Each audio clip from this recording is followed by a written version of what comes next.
we are looking at how to pronounce these expressions or these words, as well as how to say more English vocabulary, so make sure to stay tuned to the channel if you enjoy learning English.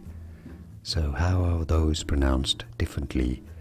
The top phrase is the contraction of the words we and are, as in we are united, for example, and this is said as we're united, or we're hungry, we're. Now the bottom word is the past tense of the verb to be, and this is pronounced were, or in American English, were, as in they were very happy, they were.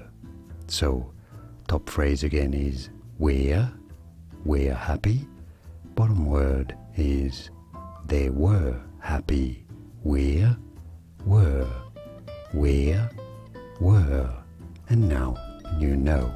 More videos here on how to pronounce more phrases and words and vocabulary that many get wrong. I'll see you there to learn more. Thanks for watching, and sorry for the confusion with the slides, but yeah, thanks for your support. Like and subscribe. Cheers.